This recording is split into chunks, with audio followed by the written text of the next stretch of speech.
Hello everyone. मैं आप सबका स्वागत करती हूँ चैनल रे स्टडीज पर। आज का हमारा टॉपिक है micro organisms in human welfare, मतलब उसका एक सब टॉपिक जो आज की वीडियो में हम कवर करेंगे, that is uses of microorganisms in household products. तो which is the very first topic of this chapter. So बिना किसी देरी के, बिना किसी इंट्रोडक्शन के, लेट्स गेट स्टार्टेड। सो आज जो हमें चीज पढ़नी है वो है माइक्रोब्स, यानी कि माइक्रो ऑर्गेनिजम्स के बारे में पढ़ना है, जो हम ऑलरेडी इंट्रोडक्शन में जान चुके हैं कि माइक्रो ऑर्गेनिजम्स क्या होते हैं। माइक्रो ऑर्गेनिजम्स होते हैं माइक्रोस्कोपिक ऑर्गेनिजम्स, ऐसे ऑर्गेनिजम्स जो साइज में इतने छोटे हैं कि जिनको हम सिर्फ माइक्रोस्कोप की मदद से देख सकते हैं। तो जो माइक्रोब्स का हम यूसेज पढ़ने वाले हैं इन हाउस होल्ड प्रोडक्ट्स, मतलब कुछ ऐसी चीजें जो हम नॉर्मली अपनी घरेलू जिंदगी में, रोजमर्रा की चीजों में हम यूज करते हैं, और उनको बनाने के लिए माइक्रोब्स का यूज किया जाता है। माइक्रोब्स से उनको या तो फर्मेंट किया जा रहा है या उनको राइप किया जा रहा है, बेसिकली वो उसमें यूज हो रहे हैं। So the very first product जो हमें माइक्रो ऑर्गेनिक्स में पढ़ना है, which is curd. The very first product is curd. Curd जिसको हम हिंदी में बोलते हैं दही। बेसिकली कर्ड कैसे बनता है, हम मिल्क लेते हैं, मिल्क, और मिल्क में we add something as inoculum. Inoculum का मतलब होता है स्टार्टर, मतलब जो आप थोड़े से अमाउंट में डालो और वो डिवाइड करके बहुत सारा हो जाए। तो यहाँ पे हम इनोक्यूलम ऐड करते हैं, थोड़ा सा कर्ड। और वो जो थोड़ा सा कर्ड होता है वो होता क्या है, लैक्टो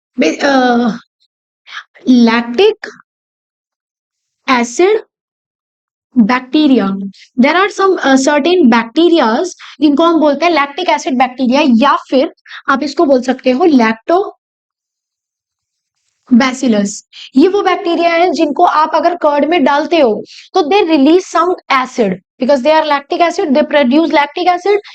वो लैक्टिक एसिड मिल्क को पार्शियली डाइजेस्ट कर देता है, बेसिकली आधा पचा देता है, और आधा मिल्क डाइजेस्ट होने की वजह से मिल्क कोगुलेट हो जाता है, जम जाता है, एंड इट फॉर्म्स कर्ड। और इस कर्ड को हम फिर खाते हैं, इंजॉय करते हैं इन आवर मील्स, और बहुत सारे चीजें बनाने में इस कर्ड का फिर फर्दर यूज किया जाता है। So this is a product which is commonly used, जो हमारे घरों में कॉमनली जमाया जाता है, बनाया जाता है। और इसको बनाने के लिए जो हम यूज कर रहे हैं, the thing we are using, the micro we are using is a bacteria. तो आपको इस चैप्टर में क्वेश्चन आता कहां से है, तो आपको ये चीजें याद रखनी है कि पहली बात तो कौन से प्रोडक्ट के लिए किसको यूज कर रहे हैं, और जिसको यूज कर रहे हैं वो किस कैटेगरी ऑफ ऑर्गेनिज्म से बिलोंग कर रहा है। मतलब कोई माइक्रो ऑर्गेनिज्म है, वो बैक्टीरिया है, वायरस है, या फंजाई है। आपको हमेशा अपने आप से ये सवाल पूछना है जब भी आप इस चैप्टर को रिवाइज करेंगे। सो लैक्टोबैसिलस इज अ बैक्टीरिया जो मिल्क से कर्ड बनाने में यूज हो रहा है। कर्ड बना के फायदा क्या हुआ, बहुत सारे फायदे हैं वैसे तो। मोटा मोटा फायदा क्या है, सबसे पहली बात तो हमें एक वैरायटी ऑफ फूड प्रोडक्ट मिल गया। मिल्क का एक अलग टेस्ट है, एक अलग अरोमा है, कर्ड का एक अलग टेस्ट और अलग चीजें हैं। दूसरी बात, कर्ड की न्यूट्रिशनल वैल्यू भी ज्यादा होती है। न्यूट्रिशनल वैल्यू एज इन कि जब आप लैक्टोबैसिलस इसमें ऐड करते हो तो वो सिर्फ मिल्क को कोगुलेट नहीं करता, वो उसके अंदर कुछ न्यूट्रिशनल चीजों को बढ़ा देता है। जैसे सबसे इंपॉर्टेंट चीज, कर्ड के अंदर एनहांस्ड अमाउंट हो जाता है किसका, विटामिन B12 का। अच्छा, हम सबको पता है vitamin are very important for our body, and there are lot of variety of vitamins. Vitamin B12 is very important. It is very important for our RBC production. अगर हमारी बॉडी में vitamin B12 की कमी होती है तो हम anaemic हो सकते हैं, हमें अनीमिया होगा। मैं लगे यहाँ तो आप उसका नाम बता देती हूँ। विटामिन B12 का नाम हमें पता होना चाहिए, विच इज साइनो कोबाल अमीन। तो ये तो हो गया एक फायदा। दूसरा फायदा, जब हमारे पेट में लैक्टिक एसिड जाता है तो लैक्टिक एसिड एक बहुत ही अच्छा एंटीबैक्टीरियल है। बेसिकली हमारे पेट में जाके करता क्या है, इट फाइट्स ऑफ बैक्टीरिया, या बोलूं मैं पैथोजन। पैथोजन होता है डिजीज कॉजिंग ऑर्गेनिजम्स। कोई भी ऐसा ऑर्गेनिज्म जो हमारे अंदर बीमारी करे उसे पैथोजन बोलते हैं। तो ये पैथोजन से फाइट करता है और हमें वेरियस इन्फेक्शन से बचाता है। तो basically I can say it it boost our immunity. और बहुत सारे बेनिफिट्स हैं, जैसे बहुत सारे लोग होते हैं जो लैक्टोज इंटॉलरेंट होते हैं, जो दूध को नहीं पचा पाते, दूध बहुत ज्यादा उनके लिए हैवी होता है, तो they can have curd. Curd क्योंकि पार्शियली डाइजेस्टेड है तो वो हमारे पेट में जाके इजीली डाइजेस्ट हो जाता है और फास्ट भी डाइजेस्ट होता है। So this was the very first product जिसमें हमने एक बैक्टीरिया यूज करा विच इज अ माइक्रोब। ऐसे हमें बहुत सारे हाउस होल्ड प्रोडक्ट्स लेने हैं, उसके अंदर हमें देखना है कि हम माइक्रोब को कैसे यूज करते हैं। That's it. Now the second product जो हम कॉमनली अपनी लाइफ में ऑलमोस्ट ब्रेकफास्ट में डेली यूज करते हैं, दैट इज ब्रेड। ब्रेड हम सबने खाई है, बहुत सारी वैरायटी की ब्रेड्स खाई है। सारी ही ब्रेड में एक चीज कॉमन होती है, जो ब्रेड होती है ब्रेड के अंदर छोटे छोटे छोटे छोटे आपने होल्स नोटिस किए होंगे, जिसकी वजह से ब्रेड बहुत ज्यादा सॉफ्ट और फ्लफी होती है। और वो ब्रेड को इतना ज्यादा सॉफ्ट एंड फ्लफी कैसे बनाया जाता है? तो ब्रेड आपको पता होगा आटे से मैदा से ब्रेड बनता है। तो जो भी आटा या मैदा आप कोई भी चीज यूज करते हो, वो बेसिकली है क्या? कार्बोहाइड्रेट, यानी कि ग्लूकोज का सोर्स है। और इस कार्बोहाइड्रेट को, यानी कि जो ब्रेड का डो है, जो हम ब्रेड के लिए आटा गूंथते हैं ब्रेड बनाने के लिए, ब्रेड को बेक करने के लिए, इसमें हम ऐड करते हैं अ माइक्रो ऑर्गेनिज्म जो इसको फ्लफी बनाता है। एंड दैट माइक्रो ऑर्गेनिज्म, पहली बात तो याद रखनी है कि वो कौन सी कैटेगरी का है। जो मैंने आपको पहले ही बोला था, वो फंजाई कैटेगरी का है। It is not a bacteria, not a virus, it is fungi. और फंजाई में क्या? ईस्ट। अगेन एक इंपॉर्टेंट बात है यहाँ पे याद रखने के लिए, फंजाई के सारे मेंबर्स मल्टीसेलुलर होते हैं, बट ईस्ट एक एक्सेप्शन है which is a unicellular fungi. इस यूनिसेलुलर फंजाई को हम ऐड करते हैं in the dough which give the dough fluffy appearance. So यहाँ पे तीन चार इंपॉर्टेंट बातें हैं, जो तीन चार इंपॉर्टेंट सवाल है। सबसे पहली बात, ब्रेड बनाने के लिए हमने फंजाई का यूज करा है। दूसरी बात, फंजाई का कौन सी फंजाई का? तो हमने ईस्ट का यूज करा है। तीसरी इंपॉर्टेंट बात, east is a unicellular fungi. उससे भी ज्यादा इंपॉर्टेंट बात, कौन सी? ईस्ट। ईस्ट का नाम गिवन है हमारे पास, तो you must remember the scientific name of the yeast which is saccharomyces. Always remember, जब भी हम साइंटिफिक नेम्स लिखते हैं, तो फर्स्ट वर्ड का फर्स्ट लेटर कैपिटल होता है, उसे हमें सेपरेटली अंडरलाइन करना होता है। एंड सेकेंड वर्ड का फर्स्ट लेटर स्मॉल होता है, सेरी वीसिया, और इसे भी हमें सेपरेटली अंडरलाइन करना होता है। तो this is a very important thing which you must remember. Saccharomyces cerevisiae is the yeast जो यहाँ पर यूज होने वाली है। इसको, इसका एक निकनेम भी है, क्योंकि हम ब्रेड को बेक करने में इसका यूज कर रहे हैं, इसीलिए हम इस ईस्ट को बेकर्स ईस्ट बुला लेते हैं प्यार से, bakers yeast, because it is use in baking. तो ये तो याद रखने वाली बातें हैं कि ठीक है, बेकर्स ईस्ट हम डालते हैं, ऐसे ऐसे होता है, but how and why? Yeast डालने पे ऐसा क्या हुआ होगा कि जो हमारा डो है वो फ्लफी हो गया? तो यहाँ पर जो चीज होती है that is called fermentation. Fermentation हमने सबसे पहली बार क्लास 10th में पढ़ा था। मैं आपको एक बार रिवाइज करा देती हूँ। फर्मेंटेशन की एक बहुत ही छोटी रिएक्शन है, आप कभी भी दुनिया में जिंदगी में कभी भी कहीं भी फर्मेंटेशन पढ़ते हो, reaction is going to be same. आप डिटेल में पढ़ सकते हो इसको। फर्मेंटेशन में क्या होता है? पहली बात तो, फर्मेंट करवाता कौन है? फर्मेंटेशन किसकी वजह से हो रहा है यहाँ पर? ईस्ट की वजह से। बिकॉज ईस्ट का मेटाबॉलिज्म है, ईस्ट को आपने बहुत सारे खाने में डाल दिया, ईस्ट उस खाने को पचाएगा, अपना मेटाबॉलिज्म रन करेगा, एंड एज अ रिजल्ट वो वहां पे फर्मेंटेशन कर रहा होगा। अब फर्मेंटेशन में करता क्या है? जैसे हम लोग ग्लूकोज को यूज करते हैं एटीपी प्रोडक्शन के लिए, ऐसे ईस्ट ग्लूकोज को यूज करता है। जो आपने आटा बनाया है, जो आपने डो बनाया है फॉर ब्रेड, वो क्या है? ग्लूकोज का एक बहुत अच्छा सोर्स है। तो C6H12O6 which is glucose. Glucose जब ग्लूकोज का फर्मेंटेशन होता है तो ग्लूकोज 6 कार्बन से 3 कार्बन के दो मॉलिक्यूल में टूट जाता है। उस 3 कार्बन के मॉलिक्यूल को हम बोलते हैं पायरुविक एसिड। एंड इस पायरुविक एसिड को जब फर्दर तोड़ा जाता है, अच्छा ये ईस्ट क्यों कर रहा है? ईस्ट अपनी एनर्जी डिराइव करने के लिए कर रहा है। जैसे हमें अगर ग्लूकोज मिल जाए तो हम ग्लूकोज को तोड़ के एटीपी बनाने लगेंगे along with CO2 and water. Same यहाँ पे ईस्ट करता है, बट ईस्ट एनर्जी के साथ साथ कुछ और भी प्रोडक्ट्स बनाता है। ईस्ट इसको तोड़ के बनाएगा C2H5OH विच इज इथेनॉल, यानी कि एल्कोहल, और साथ में बाई प्रोडक्ट निकलती है CO2 गैस। अब इस रिएक्शन की वजह से हमारा डो फ्लफी हुआ है। Let's see how. ये जो CO2 गैस है, भर के CO2 गैस बनती है बहुत सारे अमाउंट में, और गैस की आदत है, गैस अगर कहीं पर है तो वो बहुत तेजी से इवॉल्व होगी, फैल जाएगी पूरे में। और जब डो के अंदर बहुत सारी गैस बन चुकी होती है बिकॉज ऑफ द फर्मेंटेशन, तो वो गैस अचानक से बाहर रन करती है, और जब गैस बाहर जा रही होती है तो हमारे डो में बहुत सारे छोटे छोटे छोटे छोटे माइन्यूट छेद और पोर्स करती हुई चली जाती है, और इसीलिए हमारा डो फ्लफी हो जाता है। पर इसके साथ मेरे पास आपके लिए एक सवाल है। यहाँ पे CO2 बन रहा है, उसकी वजह से फ्लफी अपीयरेंस आ रहा है, दैट इज गुड। बट यहाँ पे इथेनॉल भी बन रहा है, इथेनॉल इज अल्कोहल, पर हमें तो कभी ब्रेड खा के नशा हुआ ही नहीं। तो देखते हैं आप में से किसको इसका जवाब पता है। If you know the answer you can comment below. Now moving forward, मैं नेक्स्ट वीडियो में बाकी आपको इसका आंसर बता दूंगी, देखते हैं कितने लोग बता पाते हैं। So this is the reaction which is happening in our dough. तो yes, this was our second product जिसमें हमने क्या यूज किया, माइक्रो ऑर्गेनिज्म, जो आपकी बार कौन सी कैटेगरी का था, फंजाई। अब हमारे पास तीसरा प्रोडक्ट है हाउस होल्ड प्रोडक्ट में। टोटल हमें 4 प्रोडक्ट पढ़ने हैं, तो it is not a very lengthy topic, क्या पढ़ते जा रहे हो पढ़ते जा रहे हो और बोर हो जाओगे। नाउ थर्ड प्रोडक्ट इज चीज। चीज हम पिज्जा में, सैंडविचेस में, बहुत सारी जगह पर एंजॉय करते हैं। तो अभी फिलहाल हमारे सिलेबस में 2 टाइप की चीज है जो हमने यूज की है। अच्छा, 2 टाइप चीज तो चीज है नहीं, चीज का टाइप डिपेंड करता है कि आप उसमें किस तरीके का सबस्ट्रेट यूज कर रहे हो टू फर्मेंट द चीज, और किस तरीके का उसमें आप माइक्रो ऑर्गेनिज्म ऐड कर रहे हो। तो we have got 2 type of cheese जो इसमें दे रखे हैं। One is Swiss cheese and there is a roquefort चीज।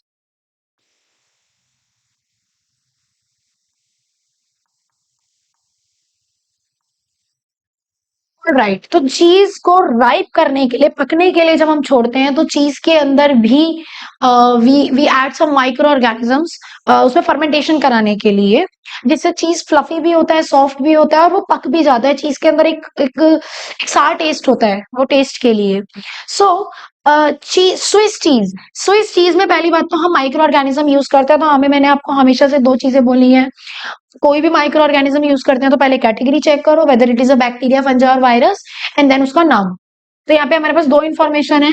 स्विस चीज में जो हम माइक्रो ऑर्गेनिज्म यूज करने वाले हैं वो है एक बैक्टीरिया। तो I hope this is clear. पहली बात तो हम बैक्टीरियम यूज करेंगे, दूसरी बात बैक्टीरियम का नाम।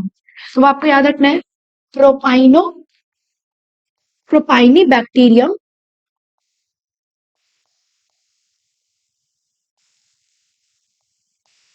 शर्मानी। This is the name which you must remember. एक अच्छी सी गुड न्यूज है मेरे पास, इसका बस हमें एक चीज दे रखी है कि यहाँ पर हम फंगस यूज करते हैं, but name is not given to you in the NCERT, और हम कोई भी एक्स्ट्रा इंफॉर्मेशन अपने दिमाग को ऑक्यूपाई नहीं करेंगे।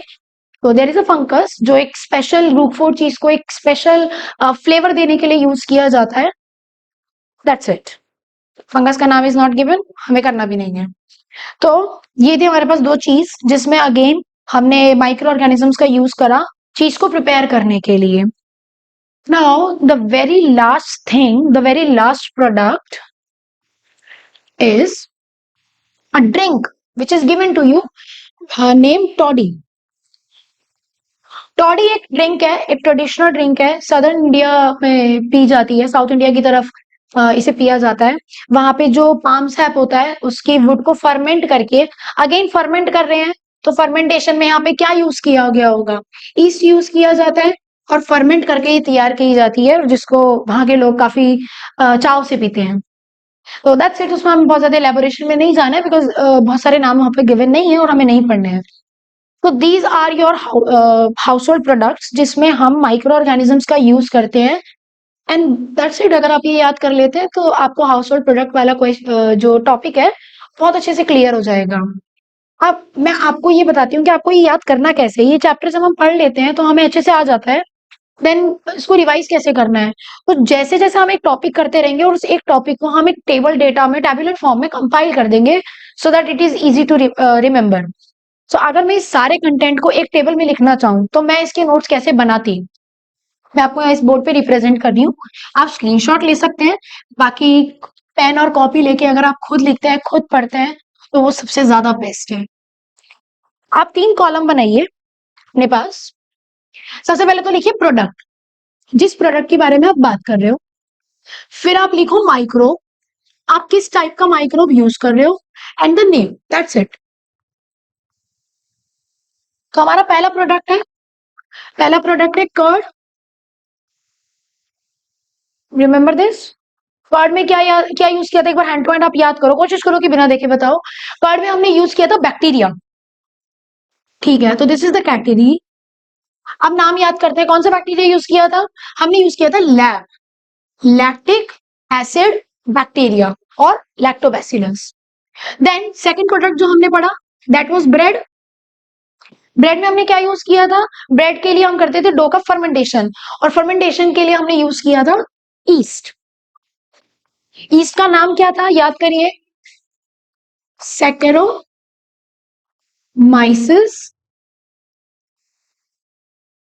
सीरीविसिया, याद हो गया। तीसरा प्रोडक्ट क्या था, चीज, दो टाइप के चीज थे। अच्छा, ये स्विस चीज बिल्कुल वैसा नजर आता है जैसे आपने टॉम एंड जेरी में चीज देखा होगा with big holes. Swiss cheese में हमने यूज किया था बैक्टीरियम नेम्ड प्रोपाइनो बैक्टीरियम शर्मानी। और जो चौथा और शायद लास्ट प्रोडक्ट था जो हमने पढ़ा, हाँ चौथा ही है, दैट वाज रूकफोर्ड चीज।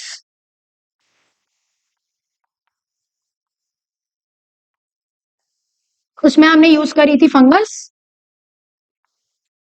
और फंगस का नाम हमें गिवन है नहीं। लास्ट हमने एक चीज और पढ़ी थी, that was a drink name toddy. That's it, हमने इसमें ईस्ट जान लेना है जो इसकी फर्मेंटेशन में यूज हो रहा है। तो ऐसे आप टेबल बना के सारे products along with their micro category and their name अच्छे से याद कर सकते हैं। तो चलिए, अभी जो हमने टॉपिक कवर करा है which is microbes in human welfare का very first topic, microbes in household products. इस टॉपिक से रिलेटेड अभी तक नीट में जितने भी सवाल आए हैं, मतलब मोस्ट रिसेंट 2002 तक के, चार क्वेश्चन है हमारे पास, उन चारों क्वेश्चन को हम हैंड टू हैंड कवर कर लेते हैं, तो आपको कॉन्फिडेंस आ जाएगा कि जो टॉपिक आपने पढ़ा उसमें से क्वेश्चन एक्चुअली पूछा कैसे जा रहा है, या उसमें से कौन सी चीजें हैं जो आपको बाद में भी नोट्स बना बना के रिवाइज करनी है और याद रखनी है। तो पहला क्वेश्चन आपकी स्क्रीन पर ये रहा। पहला क्वेश्चन है आपके पास, conversion of milk to curd improves its nutritional value by increasing the amount of. आपके पास यहाँ पे क्वेश्चन, आपके पास स्क्रीन पर यहाँ पे शो हो रहा होगा, वो पूछा है कि जब आप मिल्क को कर्ड में कन्वर्ट करते हो, पहले क्वेश्चन में, when you convert milk to curd, तो it improves its nutritional value. हमने पढ़ा था कि जब मिल्क को कर्ड में कन्वर्ट किया जाता है, कोगुलेशन होता है, तो उस डेयरी प्रोडक्ट का यानी कि कर्ड में न्यूट्रिशनल वैल्यू एनहांस हो जाती है। तो bye increasing the amount of, तो किस चीज का अमाउंट बढ़ता है। हमारे पास चार ऑप्शन है।